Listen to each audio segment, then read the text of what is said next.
अस्सलाम वालेकुम नाज़रीन, लीडर टीवी प्रोग्राम रूबरू में मां आहियां क़ासिम राजपर। नाज़रीन, अॼु जंहिं शख़्सियत खे असां हिते दावत ॾिनी आहे पंहिंजे स्टूडियो में, जेको शख़्स तव्हां सां रूबरू आहे,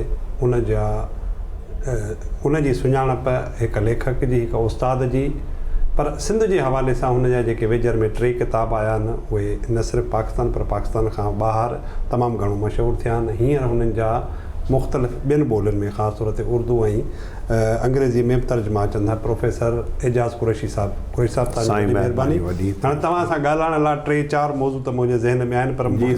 जंहिंमें पाण कराची ते बि ॻाल्हाए सघूं था, 1 यूनिट ते बि ॻाल्हाए सघूं था, 4 मार्च ते बि ॻाल्हाए सघूं था, पर मुंहिंजे ख़्याल में अॼु असां जीअं त हीउ कराची वारो मामिलो हींअर गर्मा गर्म आहे, उन ते ई ॻाल्हाईंदासीं। ठीकु आहे। कराची जो केस तव्हांजो मशहूरु किताबु आहे, जेको न सिर्फ़ु हिकिड़ो दस्तावेज़ आहे सॼी कराची जे इन ते तारीख़ जे हवाले सां, पर हुनजी सिंध जे मजमूई तौर ते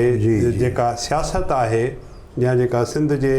सॼो ई स्ट्रक्चर आहे, उन में तमामु घणी अहमियत आहे। हाणे कराची खे पाण 2 हिसनि में विराए, बल्कि पाण 3 हिसनि में उन ते बहस करे सघूं था। त हिकिड़ी आहे जेका पार्टीशन खां अॻु, ॿी आहे जेका 47 खां वठी भुट या जेसिताईं 1 यूनिट खॼे थी, इहा आहे उन खां पोइ ऐं मौजूदा सूरत हाल में उन ते पाण ॻाल्हाए सघूं था। पहिरें मरहले में पाण ॻाल्हाईंदासीं त जीअं पाकिस्तान ठहियो ऐं क़ाबिज़ थियो लियाकत अली ख़ान सॼे पाकिस्तान जे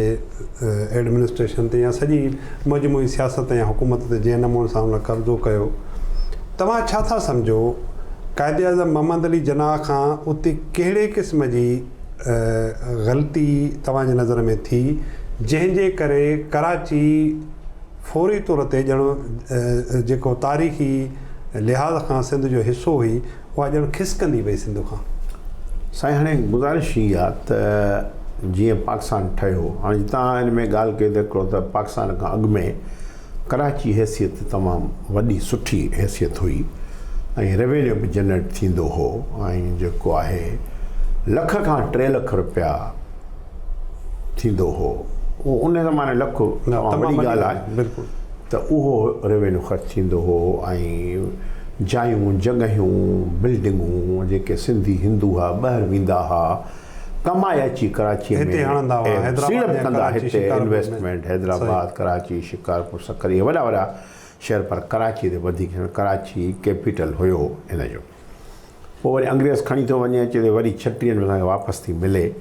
त कंहिंखे इहो गुमान बि कोन्हे त को इहा वरी ईअं खॼी वेंदी असांखां। छो त अॻे बॉम्बे सां रखियऊंसि, मुंबई 100 वरी वरी जेको आहे जॾहिं असांखे वापसि मिली, त हाणे ॼण वरी इहो बि थियो पिए। त बहरहाल पोइ जॾहिं कराची त 10 साल में चङो कमु थियो आहे कराची में, जेके बिल्डिंगूं, रोड, रस्ता, स्कूल, कॉलेज, माना इंतिहाई सिंधी स्कूल ई क़ाइमु थी आहे। एतिरे क़दुरु जो वञी 46 में असां वटि सिंध यूनिवर्सिटी ठही, बिल्कुलु ठही। इहा बि ॾिसो वॾी ॻाल्हि आहे, छो त उहे सभिनी सिंधियुनि गॾिजी, हिंदू तोड़े मुस्लमान, सिंध यूनिवर्सिटी जी हिकिड़ी डिमांड जदो बाबा ठहे, उहा यूनिवर्सिटी कॉलेज असां वटि एस्टेब्लिश हुआ। डीजे कॉलेज आहे, ॿिया हुआ हैदराबाद जो कॉलेज आहे, डीजी कॉलेज जेके चवंदा आहियूं, कारीमोरी, CS कॉलेज शिकारपुर, त इहे सभु कॉलेज हिन सां एफिलिएट थी विया। ऐं जेको आहे सिंध यूनिवर्सिटी, ऐं पोइ पीर लाइब्रेरी साहिबु अलीगढ़ मां जेको हिकिड़ो ऑफिसर वठी आयो, AB हलीम खे वाइस चांसलर कयो, हे हो। पोइ जॾहिं पाकिस्तान थियो त कंहिंखे इहो जीअं अॻु में जो गुमान कोन हो, पर हिकदमि पाकिस्तान थियण खां पोइ हिन खे मसइलो थियो त गादी कहिड़ी थिए। हालांकि गादी लाहौर बि थी सघे पई, रावलपिंडी बि थी सघी पई, बंगाल बि थी सघियो पई, पेशावर बि थी सघियो पई, कोयटा बि थी सघी पई, पर कराचीअ में छाकाणि त हीउ हिकिड़ो पोर्ट सिटी हुयो, बंदरगाह, पोर्ट सिटी हो, बंदरगाह हो, एयरपोर्ट हो, शयूं हुयूं, बिल्डिंगूं हुयूं ख़ासि करे, त हिननि लियाकत अली ख़ान साहिबु इहा चयो बाबा असांखे ॾियो। पोइ इन में हिकिड़ो ठहराव पेश कयो वियो सिंध असेंबलीअ में, जंहिंमें अयूब खोड़ो प्रीमियर आहे, प्राइम मिनिस्टर या चीफ, उहो सिंध जो। उन्हनि सॼी मुस्लिम लीग पार्लियामेंट हिकिड़ो मुखालफ़त में रेज़ोल्यूशन, सही, पहिरीं पार्टीअ जो पोइ पहिरीं असेंबली में आयो, पोइ आयो पार्टी मुस्लिम, इहो सॼो इहो करे छॾियऊं। त उन ते वरी जेका आइन साद असेंबली आहे, वफ़ाक़ जी हुई जेका कॉन्स्टिट्यूशन असेंबली, उन वरी इन जे हक़ में हालांकि 2-3 मेंबरनि उते मुखालफ़त कई, 2 मेंबर साॻिया खोड़ो साहब ऐं मोहम्मद हाशिम गज़दर उते विया हुआ, उन्हनि मुखालफ़त कई। 1-2 बेंगाली मेंबर हो, 1-2 पंजाबी उते मुखालफ़त कई, बाबा सिंध खे ज़ोर न कयो। पर बहरहाल ज़ोरी उहा जेका असां थी वई। हालांकि असां कायदे आज़म साहब खोड़े साहब इहो बि चयो त मूंखे ख़बर आहे त सिंधी कराची ॾियणु नथा चाहिनि, ऐं मूंखे इहा ख़बर आहे त खोड़ा तूं बि नथो ॾियणु चाहीं जेको। पर पोइ जॾहिं लियाकत अली वारनि असेंबली सभिनी इहो कयो त कायदे आज़म साहब ख़ामोश रहियो ऐं हुन ॼण जहिड़ो करे हिकिड़ी ख़ामोशीअ सां पुठि भराई। पर ॾिसो न एजाज़ साहिबु, सिंधी प्रेस हुजे, सिंधी माण्हू हुजनि, सिंधी पॉलिटिकल पार्टियूं हुजनि, पार्टी मुख त हुई ख़ालिक जमायत है, ख़ासि तौर ते स्टूडेंट। तव्हां ख़बर आहे त स्टूडेंट केॾी रेज़िस्टेंस मिलण जूं कोशिशूं उन्हनि कयूं, तॾहिं बि को नतीजो मुखालफ़त कई। असांजे वॾनि नूरदीन सरकी आहे, मज़हर सिद्दीकी, केतिरा माण्हू हुया अहिड़ा, रोचीराम वारा, घणनि माण्हुनि जे कराचीअ में असांजा वालिद साहब वारा हुआ, उन्हनि त बाबा इहो कराचीअ खे असां न थियणु ॾियूं। तमामु वॾी जदोजहद हली शागिर्दनि जूं। इहो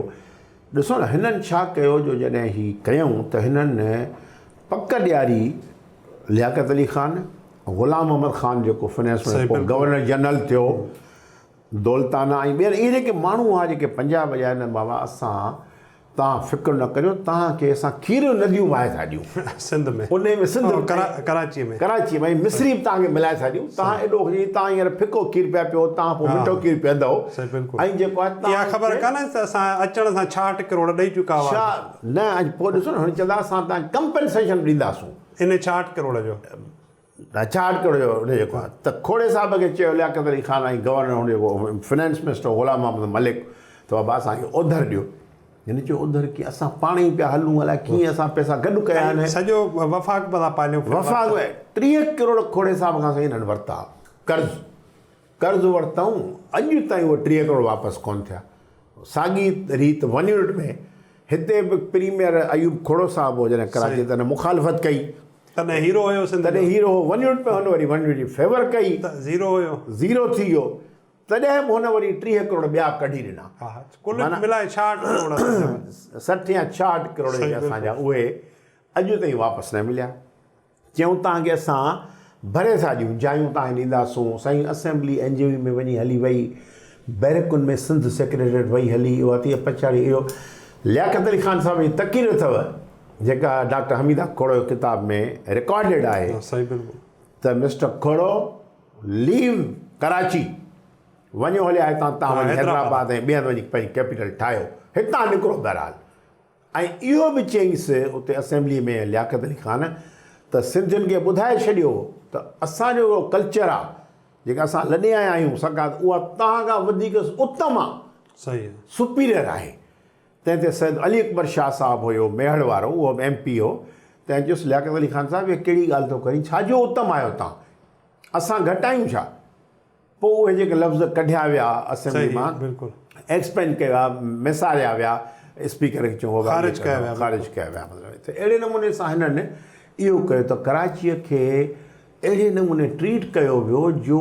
सिंधी माण्हू जी हैसियत। सिंधी यूनिवर्सिटी लॾाई वई, 1000 स्कूल सिंधी खणी पहुता, उहे विया, स्कूल बंदि थी विया। साईं मुंहिंजा ॿियूं जेके सभु शयूं हुयूं उहे एजाज़ साहिबु इन में हिकिड़ो ॾोह त पाण लियाकत अली ख़ान खे ॾियूं था, काइदे आज़म जी ख़ामोशीअ खे बि पाण सम्झूं था त ॾोह आहे, पर जेका सिंधी लीडरशिप हुई उहा बि त डिवाइड हुई। महिलाती साज़िशुनि जे करे पंहिंजो गवर्नर जो जेको रोल हुयो, गवर्नर उन खां पोइ जेको पीर इलाही बख़्श जो रोल हुयो, उहो त भई हीअं थियो न, गवर्नर त मुखालिफ़ हुयो, सही, ग़ुलाम हुसैन हिदायतुल्लाह साहिबु, पर खोड़े वारनि जेका पार्टी मूं ॻाल्हि कई, सॼी असेंबली मुखालफ़त कई। पोइ हिन जॾहिं खोड़े खे कढियो ऐं पीर इलाही बख़्श खे आंदऊं, त पीर इलाही बख़्श बाबा असेंबली छा चए, मां I am ready to sign the bill, हुन करे छॾियो, हर शइ करे छॾी। उन में हू कराची हालांकि रहियो 9 अलाए 11 महीना वज़ीर आला, वरी जेको आहे सो कॾहिं कोन्ह थियो। पर स्कूल त विया, स्कूल विया साईं। इहा ॻाल्हि ॾिसो न, हिते मूंखे यादि थी अचे, तव्हां हींअर ई ॻाल्हि पई थी त कीअं चार्ल्स नेपियर जॾहिं सिंध हासिलु कई त कराची खे उते पंहिंजी कैपिटल ठाहियईं। अलविदाई तक़रीर में चयईं त ओ कराची, तूं कंहिं ॾींहुं इंशाअल्लाह हिन एशिया जी क्वीन थींदीअ, सिंध जी थींदीअ बि एशिया जी, ऐं जेका मूंखे हयाती मिली त मां तुंहिंजो ओज ॾिसणु ईंदुसि त कराची हिकिड़ो एॾो ज़बरदस्त शहर हो जेको सॼी दुनिया सां ॻंढियल साईं मुंहिंजा असां वटि छा न आहे पाणीअ जे ज़रिए समुंड एॾो आहे जंहिंजे के हा एजाज़ साहब पाण ॻाल्हि पिया कई महिलाती साज़िश सियासत सिंध जी अॼु बि पाण खे हुते नज़र ईंदी पर पार्टी हिकिड़ी तॾहिं की 5 पार्टियूं त कोन हुयूं पार्टी बि हिकिड़ी पर अहिड़े नमूने सां हू हिकिड़ा वञी बीह रहिया लियाकत अली ख़ान सां गॾु के वरी पंहिंजो गवर्नर साहिब सां गॾु बीह रहिया तमामु घटि माण्हू हुया जेके वञी बीठा न पोइ त ही विराइजी विया तव्हांजी ॻाल्हि सही आहे त जेको सिंधी MP MLA सिंधी जेके हुआ सही बिल्कुलु उहे ई न ठहिया उन्हनि ई जहिड़ो करे लिखी ॾिनी मतिलबु हिकिड़ो त इहो अच्छा एजाज़ साहिब पाण वटि हिकिड़ो ॿियो बि लफ़्ज़ हूंदो त कराची किनी आंगुर आहे वॾी चङी आहे इहो बि साईं इहो मूंखे अॻे यादि चवनि था ईअं पर ॾिसो न चवनि था त साईं GM सद चयो फलाणे पर GM सद जेॾी मुखालफ़त कराचीअ जे इशूअ ते असेंबली में नज़र अचे पई ऐं वञण ते नज़र अचे पई माण्हू कंहिं माण्हू जी नज़र कोन पई अचे शेख अब्दुल मजीद सिंधी ॿियो माण्हू अथव साईं हाशिम गज़दर आहे ॿिया इन्हनि माण्हुनि तमामु जतो ई हैदर बख़्श हिकिड़ो किताबु ॾिनो लिखियो शल Sindhi language stand Pakistan Karachi are not बिल्कुलु त इहो त उन में जेको आहे न त इन्हनि इहो ईअं कयो बाक़ी असां वटि वाक़ई इहा तव्हांजी ॻाल्हि बि सही आहे त कंहिं हद ताईं इन्हनि जा जहिड़ा ऐं सिंधी वॾेरो ऐं पोइ उन जेको आहे सो कराचीअ खे ईअं जेको आहे सो करे छॾियो ॿियो इहो त चयूं त वञूं जे दौरान बाबा किनी आंगुर आहे मूंखे यादि आहे तव्हां नंढो नौजवान आहियां सफ़ा त असांजा दोस्त साईं इब्राहिम जोयो साईं उमर मेमण जमाल रिंद शौकत सिंधी दादू शहर में असां चौक ते जलसो कयो त कराची असां न ॾींदासूं हिते जेका राय हुई कुझु माण्हुनि जी कुझु दोस्तनि जी हुई ज़रूरु नाला हाणे खणी नथा खणूं त बाबा तव्हां जेको आहे सो कराची किनी इहो असां ढक केसि ताईं रखंदासीं एजाज़ साहिब न ढक असां रखूं कोन था ढक कोन था पर हिकिड़ा शागिर्द सियासी हुया जेके असांजा दोस्त त उन्हनि पर पोइ उनखे वरी असां उन कन्विंस कयो बाबा ईअं न थींदो हिनखे बचायो ऐं कराची जेको आहे ॾिबी कोन सूबो न कबो हालांकि हिननि सभु कोशिशि कई त पोइ वरी कराची ज़ाहिर आहे पर हाणे अफ़सोस हुयो त कराची जेका असां खां वई हली 48 में मोटी कॾहिं तव्हांखे ख़बर आहे 1970 में यहया ख़ान जी तकीर अथव त I want to return Karachi to Sindh माना ॾिसो हिकिड़ो फ़ौजी डिक्टेटर हो तंहिं सूबे खे बहाल कयो सूबा बहाल कया सभु ऐं कराची असांखे वापसि न थिए न कराची जो प्रोग्राम हो त पंजाब सां गॾाइजे ॿुधो इहा हिकिड़ी अथव करेस्पॉन्डेंस अथव इहा बि तव्हांखे मां हिकिड़ो इनशा अयूब खोड़े क़ाइदनि जे विच में अच्छा करेस्पॉन्डेंस सां किताबु आहे खोड़े साहिबु लिखियो आहे क़ाइदे तूं कॾहिं कराचीअ खे पंजाब सां मिलाईंदे इहा घटि माण्हू ख़बर अथव किताबु बोर्ड पियो आहे इहो कोशिशि तव्हां कोशिशि कंदासीं त पाण जेको प्रोग्राम इन हिसे जी जेका ॿी कड़ी हुजे तव्हां उहो किताबु आणियो पढ़ी ॿुधाईंदुसि पढ़ी पंहिंजे ॾिसंदड़नि खे ॿुधायूं ऐं ख़ासि तौर ते सिंध सां जेको बि हिसाबु किताबु पंहिंजनि रखियो आहे ऐं परावनि रखियो आहे असां चाहियूं था त तारीख़ में जंहिंजूं चङायूं आहिनि उहे बि साम्हूं अचणु घुरिजनि जंहिं सिंध सां भलो न हलिया आहिनि जेके माण्हू उन्हनि जूं इहे ख़राबियूं या जेके सिंध सां उन्हनि वेल वहाया आहिनि उहे तमामु ज़रूरी अथव जेके माण्हू लॾे आया जिन खे असां महिमान नवाज़ी कई हिते रहायो खारायो पिया अॼु चवंदा त सिंध मतरूक आहे असांजा ॾाढा अबाव तव्हां खणी आया आहिनि तर्क करे असांखे ॾियो ऐं कुदरतुल्लाह शुहाब वरी तव्हांजे वालिद साहिब जो त तमामु ज़बरदस्त पढ़ियो आहे कुदरतुल्लाह शुहाब पंहिंजे किताब शुहाबनामे में लिखियो आहे त जेके मुहाजिर आया न अध खां मथे कूड़ा ॿियो हुन चयो त जेकॾहिं मां क्लेमनि जी जांच कयां थो त मूंखे त लॻे थो त असांजो मुस्लमान सभ खां वधीक अमीर हुयो ऐं जेके महल माड़ियूं हिंदुस्तान में आहिनि उहे सभु जा सभु इहा सूरत हालत अथव पाण इनशाला वरी ॿिए कंहिं प्रोग्राम में इन पंहिंजे हिन ॻाल्हि खे कंटिन्यू कंदासीं जारी रखंदासीं नाज़रीन सां गॾु असांजे अॼोके प्रोग्राम जो वक़्तु हिते ई पूरो थियो ईंदड़ प्रोग्राम ताईं ॾींदा असांखे इजाज़त अल्लाह भाई।